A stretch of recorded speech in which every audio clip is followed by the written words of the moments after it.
Hi, everyone. A very warm welcome to this session of our older youth group webinar, live webinar, where our youth comes in to talk on a topic that they think needs attention. It might not be the topic very pleasant, but they try to tap in everything that they think is important, because life is not always a bed of roses, as we all know. So we do these webinars every week. We have two groups, a younger youth group and an older. For the younger youth group, we do live sessions every other Friday. And for the older youth group, we do it every other Saturday. And we have prep sessions as well. So if you're looking to have your kid enrolled in these Let Us Talk It youth webinars, please visit our website, LetUsTalkIt.com, and you can register under the youth page, LetUsTalkIt.com/youth, and you can register there. And it empowers the community, according to us. It gives youth a platform to express their ideas, their feelings, and also to make friends, virtual friends along the way. And for today's topic, we have hurricanes, which are not very pleasant, but we have to know why it happens, how it happens, and what happens when actually something like hurricanes hit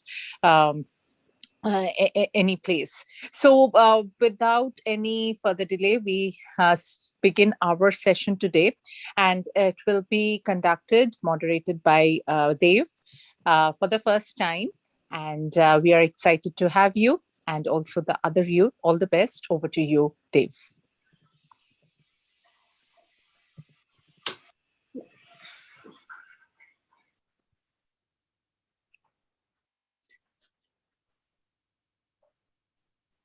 You can start, Dev. Okay. So today our topic we're doing right now is hurricanes.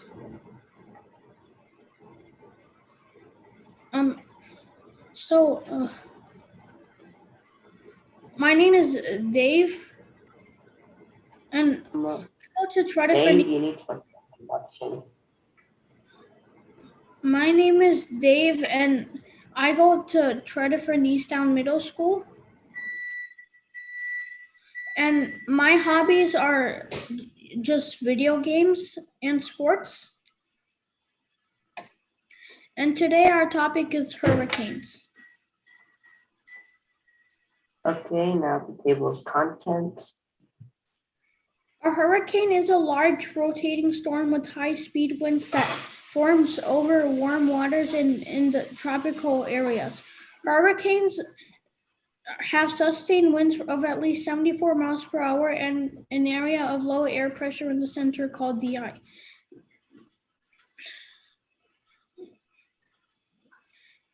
Table of contents. Number 1, intro, meet the panelists. Number 2, hurricanes. Number 3, the aftermath of the storm. And number 4, Q&A, question and answer. Meet the panelist. What? So this is me, I am the moderator, and I'm doing Hurricane Harvey. This is Vish. My name's Vish, and in this week's webinar, I'll be talking about Hurricane Ida. Well, this webinar.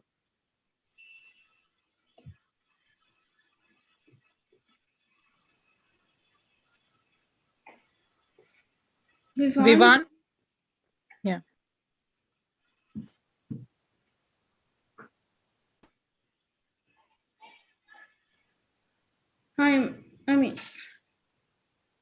No, I guess, Vivan, are you there? We can't hear you if you're speaking. Can you hear me? Yes, we weren't able to hear, but there is too much of background noise, Vivan. Could you reduce that?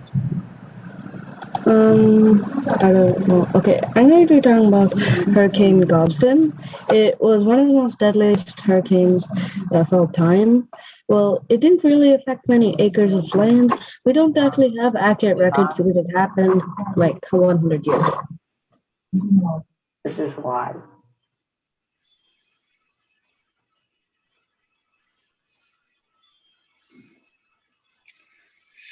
Okay, let's go to hurricanes.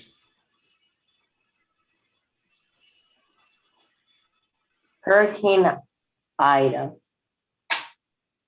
is my hurricane that I'm going to be talking about.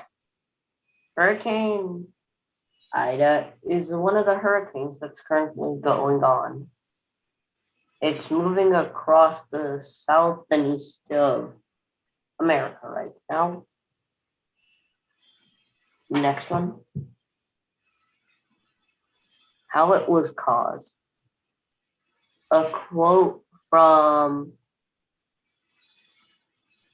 Carrie Emunal. This is the kind of thing we're gonna have to get used to as the planet warms. Emmanuel. Okay. Hurricane Ida formed from the air that was hot, moist, and thick with clouds. It built up in the Gulf of Mexico, drawing power from the warmed water of climate change. By the time Hurricane Ida made landfall in Port Fortune, Los Angeles on Sunday, it was the poster child for a climate change-driven disaster. The fast-growing, ferocious storm brought 150-mile-per-hour winds, torrential rain, and 7 feet of storm surge to the most vulnerable part of the U.S.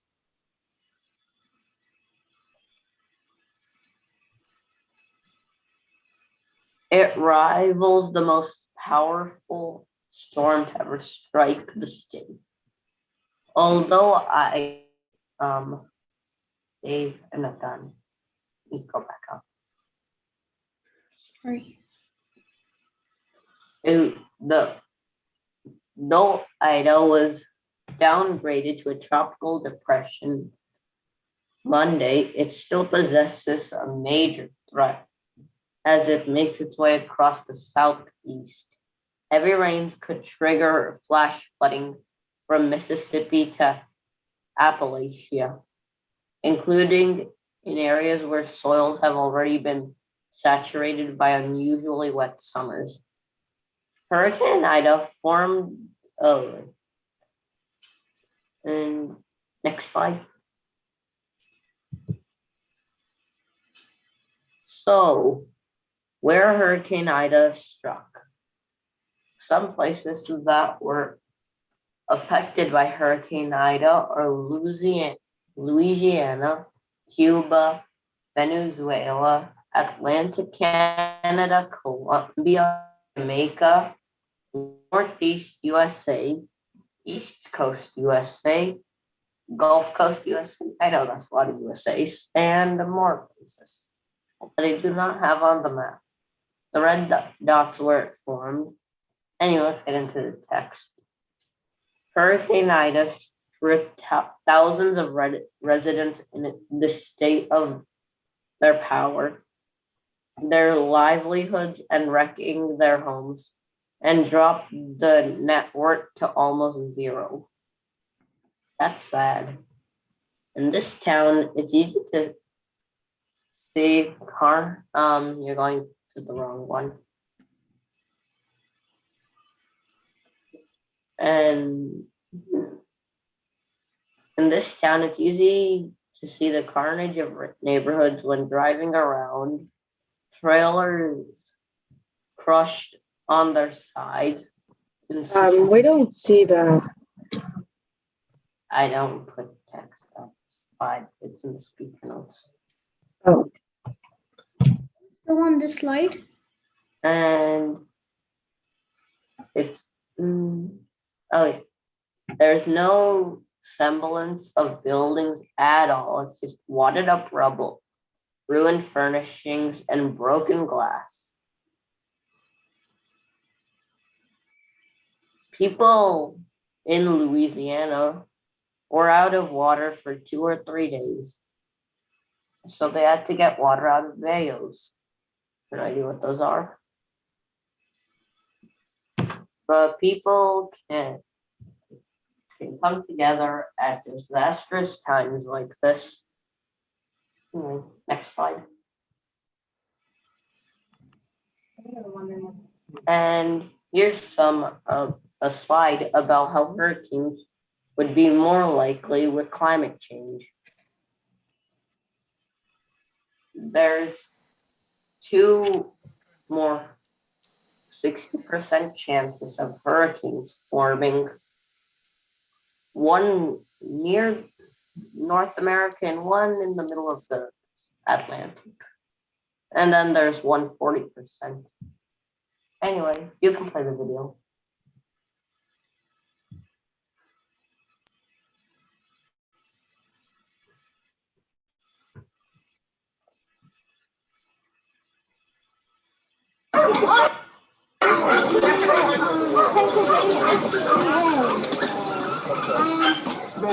Hurricane Ida first hit Louisiana at the end of last month as a Category 4 hurricane, devastating entire neighborhoods. Even now, 2 weeks after the storm, residents are still without power, which may not return for some time. However, New York and New Jersey animal rescue groups have been teaming up to help out southern shelters by taking in strays and assisting in donation efforts. In total, over 100 pets have been brought in by local shelters like Bidewee, Liberty Humane Society, and Animal Welfare Association.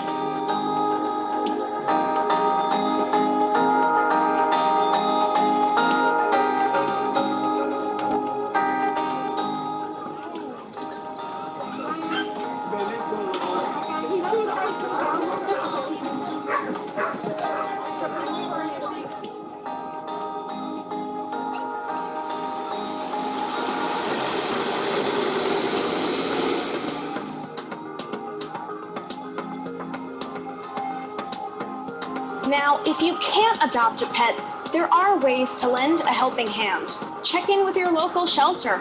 Ask if they need anything specific. Try fostering a pet. It opens up space for kennels to bring in more strays. Consider volunteering at a nearby location. And as always, giving monetary donations. For NBC New York, I'm Linda Gaudino. And that's all. Now it's gonna be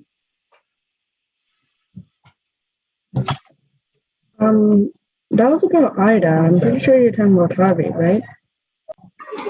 yeah, there next is Harvey. Oh, okay.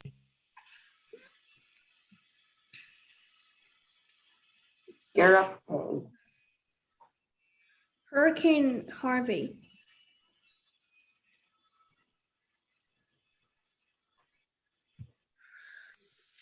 Starting up with Hurricane Harvey. Dave, just wait for a sec. Thank you, Wish. You did excellent. I love how. You're not doing one together. You know that things go on right now. Yeah, I know. Thanks, Wish. I liked how you explained us about the statistics and also about how the damage was caused. Now we have Hurricane Harvey by Dave. Yep, you can move. Hurricane Harvey.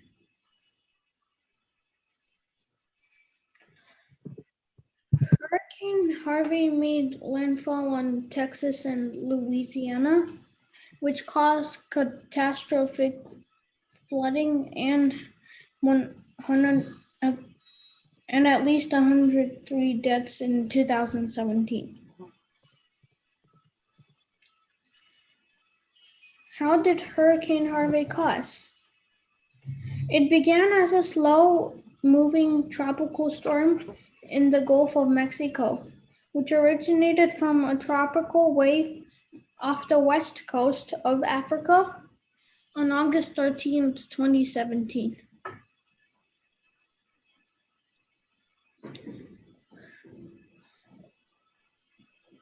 So, for one thing, Hurricane Harvey became a major hurricane soon after it started coming, and after that, the wind power was 130 miles per hour.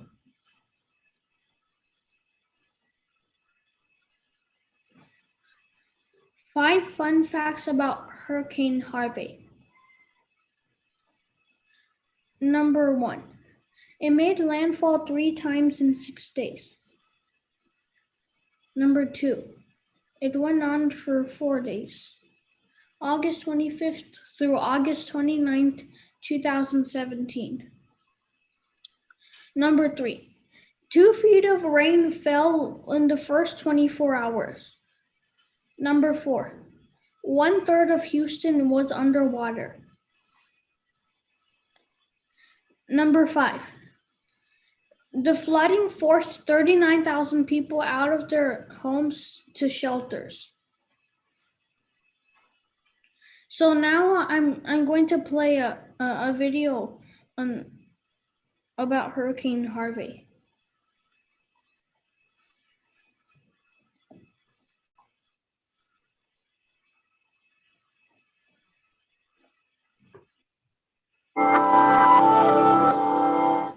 In August 2017, Hurricane Harvey made landfall on the coast of Texas. It was not only one of the most powerful storms to ever hit the United States, it was also one of the most destructive. Days of historic rain and devastating floods. How do we comprehend a storm like this? Hurricane Harvey is hard to put in perspective. It forces us to make some pretty strange comparisons.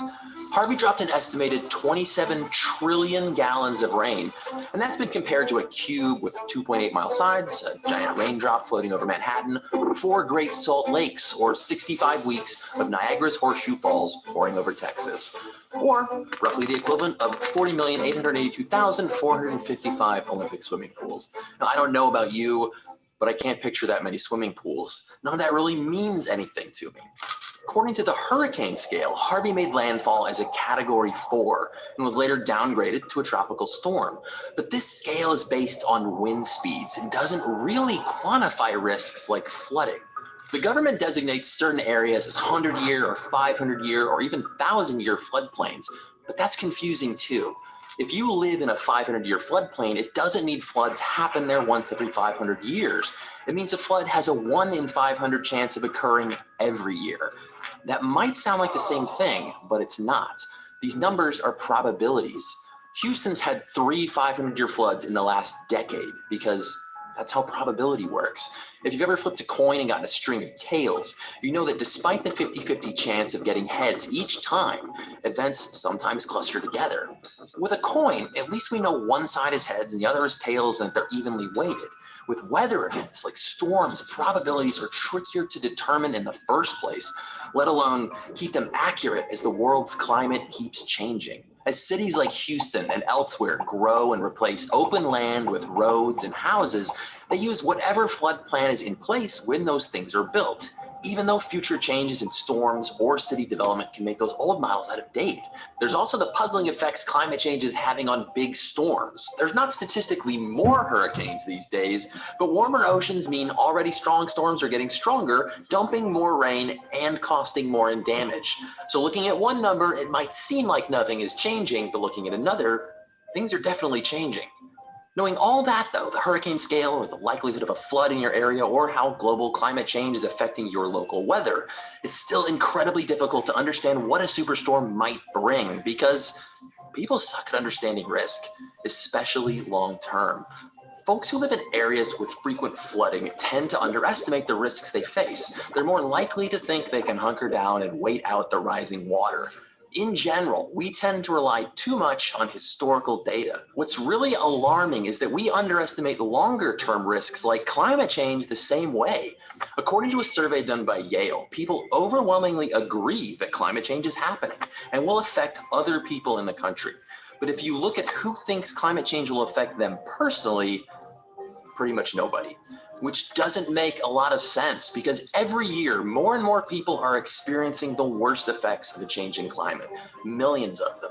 Scientists are learning more and more about what the climate we change can are, from storms we to can continue now. or 100 other things. If we learn something from Harvey, it's that we're still very bad at understanding those risks. And we have a lot of work and research to do because Dave, Maybe you we can continue can. the webinar now. It's almost done. personally, We don't have that much time, Dave. brain Yeah. Okay.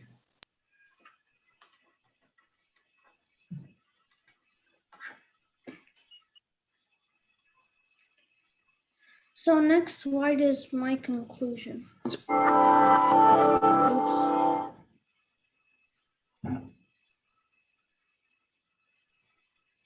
Oops. So this is my conclusion. All of the sudden increase in floodings, hurricanes, tornadoes, and natural disasters come because of global climate change, increase in population, and a lot of constructions all over the world, and cutting down trees. Oh. Thank you for listening to my presentation. Thank you, Dave. That was excellent. I like the video you showed us to explain us the true damage of Harvey that you couldn't explain yourself. That was nice. And we have Vivon next. Wish, could you stop annotating? Thanks. Okay. Vivon, you can go. Okay, so Hurricane Galveston. What is Hurricane Galveston? Well, it was one of the most deadly hurricanes. So let me tell you what the data stands for. So the green stands for money. So Hurricane Harvey cost us at least like $125 million in cost. Now this was a lot of money, but it was pretty much recoverable. Hurricane Harvey happened very recently. Ida, which was even more recently, cost us $10.7 million. While Hurricane Ida actually cost us $50.1 million, right? Then Galveston cost us at least $30 million. Now, Galveston may not have put on real pressure, but the deaths changes extremely much. While Galveston had 6,000 deaths, the deaths for Ida were 116 and Harvey was 107. So the 6,000 is just an estimate. We don't actually know, but thousands of homes were destroyed. And just like Hurricane Harvey, it struck in Texas, and Texas was devastated. Now, we don't exactly know the amount of acres that Galveston destroyed, but Hurricane Ida destroyed at least 1.18 million acres, and Harvey may have destroyed up to 13 million acres. Next slide. Now, the damage for Hurricane Galveston, like I said, was near 30 million, and it formed right about at August 5, 1915. Although people call it the Great Hurricane Galveston of 1900s, it actually started 15 years after they called it. So sometimes names aren't accurate. So now, its highest winds were sustained for 1 minute at 145 miles per hour. And you're like, who recorded this? Actually, nobody. These are all just estimates based off of witnesses and after effects and similar hurricanes that happened like it. So its lowest and highest pressure. Some of this data was actually recorded by nearby weather stations. They did have weather instruments back then, but it wasn't full-on weather stations giving broadcasts. So they put in like the lowest pressure was like 940 millibars. That was very low. That was at the center of the hurricane anyway. Next slide. Now, this was its path. Wow. It covered a lot of the United States. Now, like I said, it took Texas on storm. Then it proceeded into Oklahoma, then to, I'm pretty sure, Kansas, Missouri, Iowa, Wisconsin, and so on, all the way through Maine and a part of Canada. Now, this was very deadly. It was mostly deadly when it went through Cuba, Cuba and Puerto Rico. As you can see, where it started on the map, it seems to have gone straight through these islands. Then it proceeded into a higher storm, becoming an actual hurricane. Then it turned into a major hurricane that made its way to the coast of Texas, then turned into a normal hurricane, a tropical storm, a tropical depression, and a extratropical. Now, this was extremely deadly. You can, on the side map, you can see the places where it majorly affected and where the hurricane stopped its destruction. Next slide.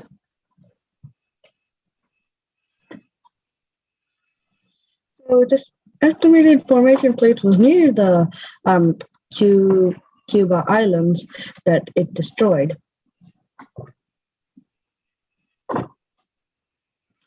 So I'm done. Yeah.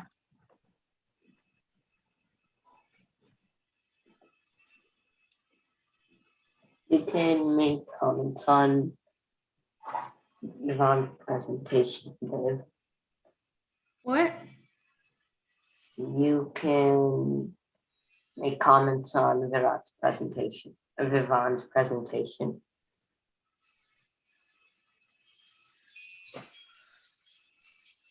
Okay, yours was a good presentation. Oh, yeah. Yeah, I know it's first time for Dave, so that's whatever we like about the presentation, we can obviously highlight that. So yeah, you can go ahead, Dave. Let's get to the Virat Q&A. is there? I think you need to refresh. Wait. Okay. No, don't. Oh wait. Never mind, don't refresh. I clicked it by accident. Okay, so are we all done with presenting our? No, we're not talking gone yet. Yeah. So yeah, let's go ahead, Virat. Just waiting. Yeah, sure.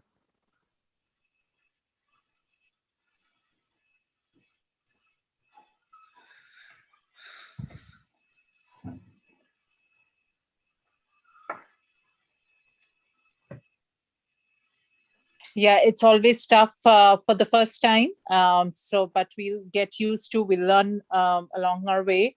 So that's the best thing about these live webinars and doing it multiple times. It's not that just doing once or we become perfect. So it's always a learning process, and what better than learning from each other. So that's the whole goal here. And yeah, can we go to Virat's slide, please? Wait, what slide is it?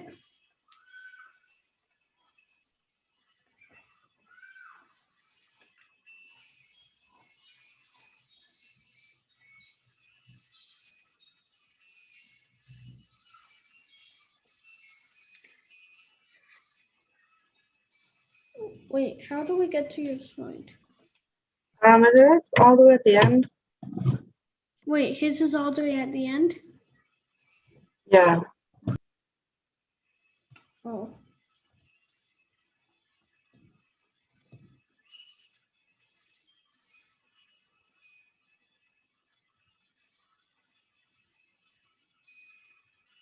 Will it be easier if Dave stops sharing and you can share, Virat? Okay, it's here. The right side. Virat, you can go now, I guess. Yeah. So, yeah. Hurricane Nicholas. Hurricane Nicholas was a very powerful, well, is a very powerful hurricane. The reason why I'm saying is because it just made landfall on Texas a few days ago and it just passed. So it's not really lost in history, it just came by. And with all this risk mitigation and IDA recovery programs, it's very hard to recover in just 2 weeks. Another hurricane coming and destroying another part of the USA. So managing is getting really rough, and flooding is going on everywhere. And as you know, even the effects have reached us with a lot of heavy rain in the east. Didn't go very far west, but it did spread out in the middle. So the estimated cost damage is that it's going to make is think we think about 150 million. We don't know. It may pass Katrina. Katrina and Harvey are tied at 125 million. Ida is a little lower. So this is the amount of deaths. Katrina has caused the most amount of deaths. For Nicholas and Ida, we still aren't sure yet.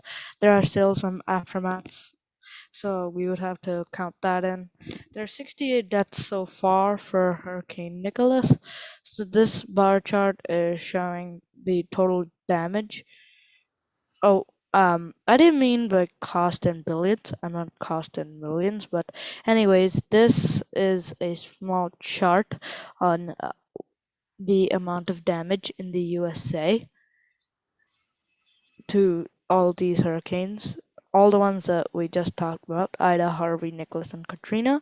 And Katrina did the most so far. Harvey also did a lot of damage. Katrina did so much flooding that it cost a lot and killed a lot of people. But Harvey, I'm pretty sure I forgot to update Harvey, but Harvey did take a lot of money to recover, although it didn't kill that many people as Katrina. Katrina went at Louisiana when it was very populated at that time. That's why the deaths are very high. But when Ida passed over Louisiana this time, the people were prepared and the risks weren't that high. So Nicholas is predicted to beat all the other hurricanes to be the most powerful hurricane of all. So far from the like so from this time period onward, but we don't know. Like Dave and Wish said, climate change may have caused these. I mean, what's the chances that Texas has gone through the USA and nearby Texas areas gone 3 500-year hurricanes, and like Dave's video said, it's not 1 in 100. It's not a flood that comes every 500 years. It's 1 in 500. So it's pretty hard to predict. What are the chances that there were 3 hurricanes in a row? It's very low. This shows that climate change has definitely been increasing. So these are the data that I have collected. Next slide. The specs. The power of Nicholas right now is a Category 1 hurricane. Although it may be small compared to Harvey, it definitely did attack Houston. Houston is the most densely populated city in Texas, so it's not surprising that it would do a lot of damage. Um, it had 4 inches of rain in nearby areas, 17 miles per hour winds, and 23 miles per hour gusts. So this is the Nicholas I path into Thursday p.m.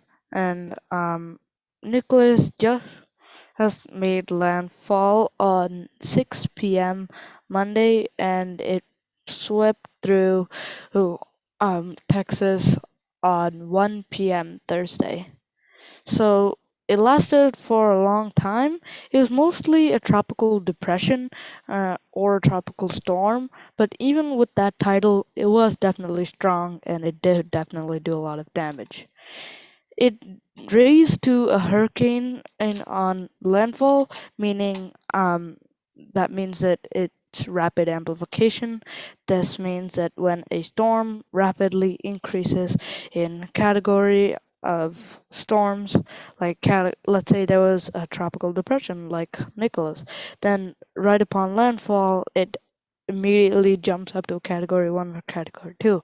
Ida was also a rapid amplification storm. Anyways, it is a part storm, part hurricane, but it is very powerful. Next slide. Here's the damage. Here's a rain chart. This was a prediction, but it was very accurate. As you see, the most rain passes right over the point where Nicholas went. No, not yet. Went just past the Texas border. Oh, Right.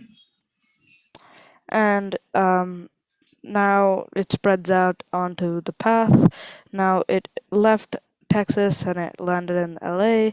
Now Louisiana has already gone through Hurricane Ida, and then more rain came in from all the way from Texas, which it may not sound that bad, but imagine that there is a hurricane rescue team in Louisiana and then see more rain, and then they think, is Hurricane Ida back again? And then they realize that there's just another hurricane landed on Texas that made rain all over Louisiana.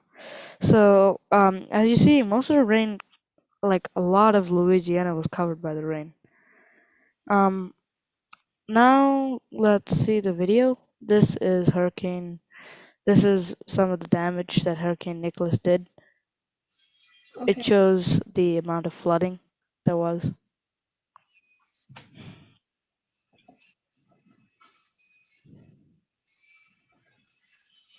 Wait. What? Something's wrong. Dave, after the video, you should refresh and should the Q&A. Don't unmute the video. There's nothing there.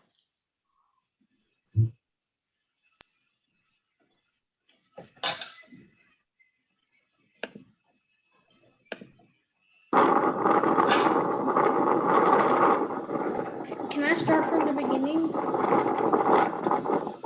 It's fine. What?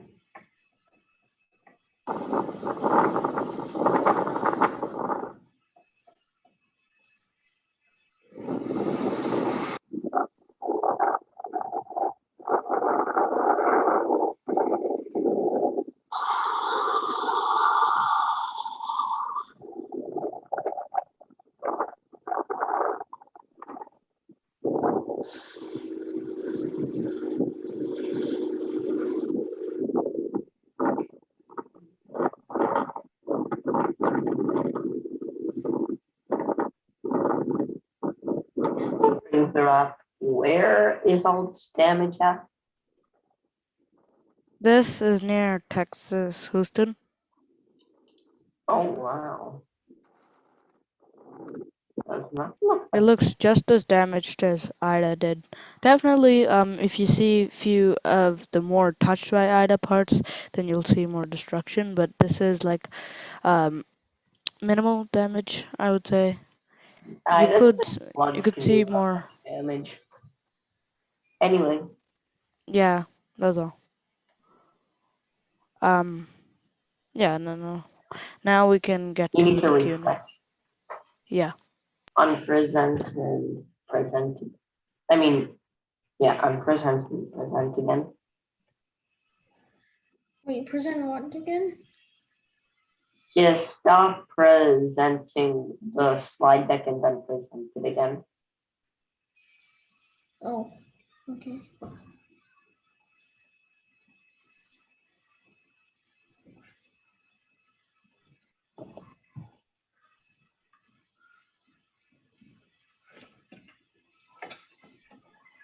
Mm. Sure.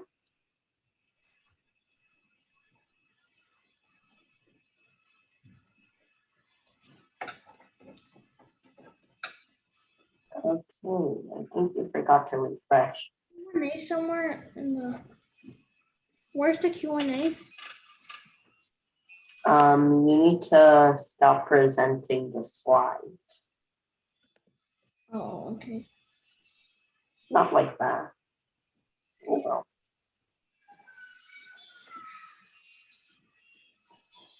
Should I just check?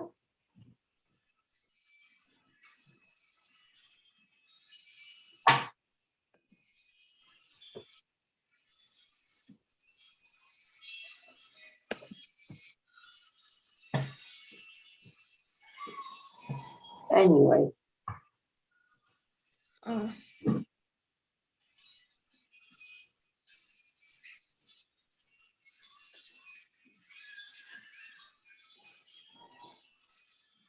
oh, we have questions. Any of you guys have answers? The most dangerous? Well, I would definitely say Galveston, but we don't exactly know. Ida and Nicholas are still having the aftermath, so things could. They're gonna have to make a category 6 from climate change. Categories that would be a superstorm, but I that's coming up. We're probably not going to experience it, not much yet.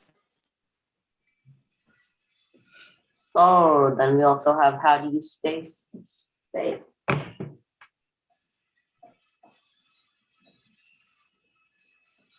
Do any of you guys have an idea how to stay safe during a hurricane? I'm clueless. maybe don't get. Maybe not like get out of the house, no matter what. I'm pretty sure that's a hazard. I mean, isn't there flash floods? Wait, maybe stay away from low-lying and flood-prone areas. Yeah, that's a good idea. Definitely floodplains, stay away from them. And finally, how do you prepare for one?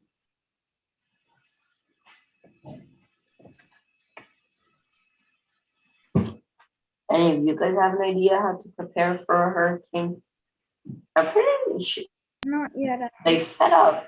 No, I don't think it's actually really possible to get ready for a hurricane because no matter what, any hurricane above type 2 would definitely destroy your house. So there's not much interest in trying to protect yourself, but maybe there are places that you may want to move, places where there's less storms. Shelter? Well, nobody really has hurricane shelters built yet. And none of them are really strong enough. Oh. Wait, maybe an emergency food and water supply. Yeah, that's a good idea. And an emergency medicine supply. I guess. That is for sure. Okay.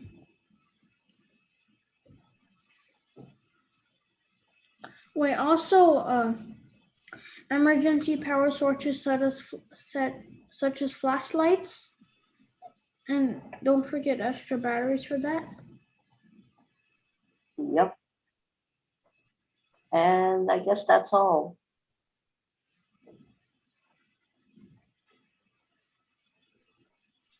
What? Oops.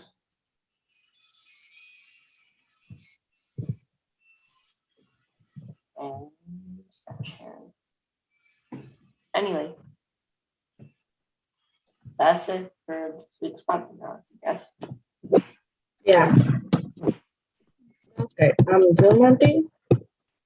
Yes. I mean, I know it's not a topic that have lots of things to be shared, because most of them we get aware, but all of you have tried your best. That's all is wanted. And Dave, I know it's your first time, but you did a wonderful job. You tried your best, and this is how we learn. Thank you, Virat, for chipping in, and everyone else for doing your part. Virat, were you asking something? No. Okay, so just a reminder that we will be having another very exciting collaboration, you can say, something on LetUsTalkIt platform for the first time with French youth, and they will be joining from France. With some of the youth here. They will be interacting. They are their friends, but they agreed to talk about France, whatever they are passionate about. And we have all our reasons to join in. It's the same Zoom link tomorrow at 12 noon EST. Please join in, and we'll have much fun. It's always here in these kind of discussion. One thing is very clear, that when we have more participants, more information, research or knowledge exchanged, it's always rewarding. So we would definitely want people to join in. If you have kids who wants to know more about France, or if they do not want, just to interact, just to ask questions, just to listen in, please join us tomorrow, Sunday, September 19th at 12 noon EST. So with that, we end this session. Have a wonderful weekend, and That's see you all for tomorrow. Harlow knows Ed. I guess that's how you say it in Okay. French. Okay.